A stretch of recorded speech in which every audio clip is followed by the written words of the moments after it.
কিবলার দিকে পা দিয়ে ঘুমানো কি জায়েজ? জি জায়েজ। এমন কোন হানাফি, শাফি, মালিকি, হাম্বলি, ভালো করে শুনুন, জনগণ এমন একটা ধারণা রাখে মাসলা সম্পর্কে যেটা কোনো মজহাবই নেই। হানাফি হোক, শাফি হোক, মালিক ও হাম্বলি, সমস্ত মজহাব একমত যে এমন কোনো দলিল পাওয়া যায় না যে কিবলার দিকে পা করে ঘুমানো যাবে না। হ্যাঁ, বরং হানাফি মজহাবে অসুস্থ ব্যক্তি শায়িত অবস্থায় সলাত আদায় করলে যে তরিকা বর্ণনা করা হয়েছে, অন্য ফোকারও বলেছেন দুটা তরিকা। একটা তরিকা হচ্ছে কি, যে আপনি এমনভাবে শুইবেন যে ডান দিকে কাত হলে কিবলা মুখিয়ে সলাত আদায় করতে পারবেন। তাহলে পূর্ব দিকে যারা আছেন, দামামে আছেন বা ভারত বাংলাদেশে যারা আছেন, তারা উত্তর দিকে মাথা করবেন। আমাদের দেশে মাইয়াতকে দাফন এইভাবে করা হয়, উত্তর দিকে মাথা করে শুবেন, দক্ষিণ দিকে পা করবেন আর ডান দিকে কাত হবেন। তাহলে কিবলামুখী হয়ে গেলেন। আর কাত হয়ে আপনি কি করবেন?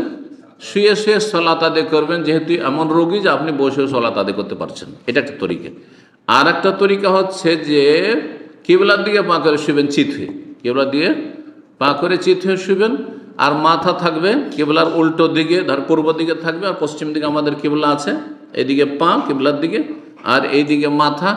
আর মাথার তলায় একটু উঁচা করে নেবেন, বালিশ টালিশ দিয়ে উঁচা করে নেবেন, যাতে করে কিবলামুখী হয়ে কি করা যায়? সালাত আদায় করা যায়। তাহলে কিবলার দিকে পা করা যদি বেয়াদবি হইতো, তো এই তরিকা ফিকার কেতাবে ফোকাহা ওলামারা লিখতেনই না। আশা করি বোঝা গেছে। কিবলার দিকে পা করে ঘুমানো অথবা পা লম্বা করে বসে থাকা কোনো দোষের কথা নয়, কোনো দোষের কথা নয়। বরং সহি হাদিস রয়েছে, নবী সাল্লাল্লাহু আলাইহি ওয়াসাল্লাম কাবায় হেলান লাগিয়ে বসে থেকেছেন। মুসনেদুন জাহরাহু এলাল কাবাত, কাবায় হেলান দিয়ে বসে থেকেছেন। অনেক বলতে কাবায় হেলান দিয়ে পাছা পিছন এইভাবে বসে বেয়াদবি, যেন পেছনে, তাই না? অথচ রাসূলুল্লাহ করেছেন, তাহলে এটাও বেয়াদবি নয়। ওই রকমই কাবার দিকে পা করে কেউ যদি বসে থাকে তো সেটা কোনো বেয়াদবি নাই, শরীয়তে কোনো বাধা নেই। কিছু ফোকারা বলেছেন একেবারে কাবার সামনে মাতাফে যদি তফের জায়গায় একেবারে কাবার সামনে কাছাকাছি, তাহলে কাবার দিয়ে পা লম্বা করে আপনি বসিয়েন না, এরকম কথা তাদের একটু ইজতিহাদি কথা, কোনো দলিল ভিত্তিক, এটাও কোনো দলিল ভিত্তিক নয়।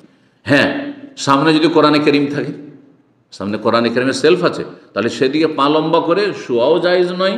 হ্যাঁ, একমাত্র ওপরে থাকে সেটা আলাদা কথা, ধরো ওপরে আলমারিতে রাখা আছে, সেলফে রাখা আছে।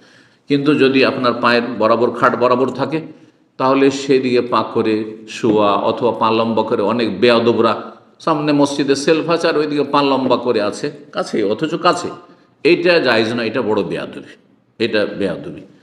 এইরকমটা না, এইরকম কোনো বড় ব্যক্তি বসে আছেন, ওস্তাদ বসে আছেন, বাপ বসে আছেন, বাপের সামনে পা লম্বা করে বসে আছেন, অনেক বেয়াদব ছেলে মেয়েরা বসে থাকে না, এটাও ঠিক নয়, এটা বেয়াদবি।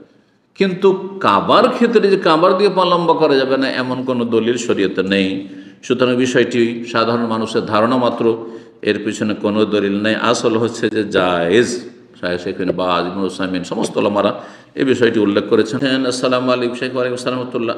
আমরা যারা সাধারণ মুসলিম, আমাদের দিন সম্পর্কে তেমন জ্ঞান নেই, আমরা দিনের জন্য মেহনত করি না, বরং গুনাহও করে ফেলি। শেখ, জান্নাতে 100টির অধিক স্তর রয়েছে। শেখ, আমরা তো চাই রাসূলুল্লাহ সাল্লাল্লাহু আলাইহি ওয়াসাল্লামের সাথে একই জান্নাতে থাকতে, আমাদের কি করার? নবী সাল্লাল্লাহু আলাইহি ওয়াসাল্লামের সাথে মাশাআল্লাহ একই সাথে থাকতে চান, জান্নাতে থাকতে চান, আবার 100টা মর্যাদা যে স্তর রয়েছে জান্নাতে তার আপনি ওপর লেভেলে থাকতে চান। এত যখন মাশাআল্লাহ উচ্চ আকাঙ্ক্ষা, তো আকাঙ্ক্ষা অনুযায়ী আকীদা, আমল, আখলাক, চরিত্র, ঈমান হইতে হবে। আল্লাহ তৌফিক দান করেন।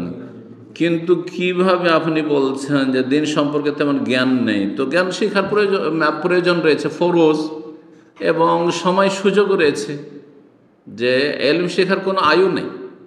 ওলামারা বলছে আল ইলম মিনাল মাহদি ইলাল লাহাদ, এলম শেখার সময়কাল হচ্ছে মায়ের কোল থেকে বা দোলনা থেকে লাহাদ, কবর পর্যন্ত।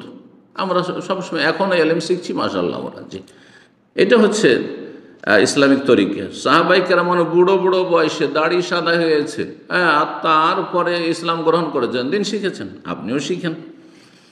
জ্ঞান নেই, জ্ঞান বাড়ান। আমরা দিনের জন্য মেহনত করি না, মেহনত করেছেন না, করেন, দাওয়াতি কাজ করেন, এটা তৃতীয় লেভেল। আগে ইমান এলেম ঠিক করুন, ইমান, তারপরে আমল বাড়ান আপনি, ফরজ যথাযথ আদায় করেন, হারাম থেকে পুরোপুরি বেঁচে থাকেন, সুন্নত নফল বেশি বেশি পড়ান, অপছন্দনীয় কথা কাজ থেকে দূরে থাকুন। এইভাবে আল্লাহর সান্নিধ্য লাভ করুন। মেহনত করেন না, মেহনত করেন, আপনি দাওয়াতি কাজ করেন, তাহলে আপনি আম্বিয়া রসুলগণের কাছাকাছি হইতে পারবেন। কারণ আম্বিয়া রসুলগণের পেশা হচ্ছে দাওয়াত। সুতরাং যারা যেই পেশার সেই পেশার লোকের সাথে দুনিয়াতে স্থান পায়।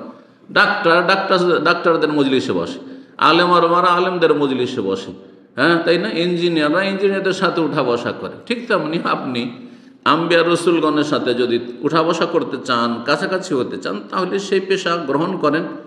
আল্লাহ তৌফিক দান করুন। সূরা আসরের বাস্তবায়ন করুন, আমার তাফসীর রয়েছে, শুনে নেবেন। তারপরে বলছেন যে বরং গুনাহও করে ফেলি, গুনাহ থেকে তওবা করেন, পাক পবিত্র হয়ে যান। গুনাহ হচ্ছে নাপাকি, আর শরীরে পেশাব পায়খানার নাপাকি লেগে গেলে সাথে সাথে মানুষ ধুয়ে গোসল করে পরিষ্কার পরিচ্ছন্ন হয়। আপনিও সেই রকম। তওবা হচ্ছে আপনার পরিষ্কার পরিচ্ছন্ন হওয়া। আল্লাহ তৌফিক দান করুন এবং আকাঙ্ক্ষার চাইতে বেশি আমল করা তৌফিক দান করুন। কবরবাসীদের জন্য কিভাবে দোয়া করব? কবরবাসীর জন্য যেভাবে নবী সাল্লাল্লাহু আলাইহি ওয়াসাল্লাম সাহাবারা দোয়া করেছেন, আপনি একাই চলে যান, দল বেঁধে নিয়ে যেতে হবে, দোয়া করতে হবে, খাওয়া দাওয়ার ব্যবস্থা করতে হবে, তার আগে কোনো খতম করতে হবে, কোরআন খতম অথবা খতমে খাজেগান অথবা খতমে ইউনুস অথবা খতমে জালালি, অমুক তমুক সমস্ত খতমগুলি বিদাত।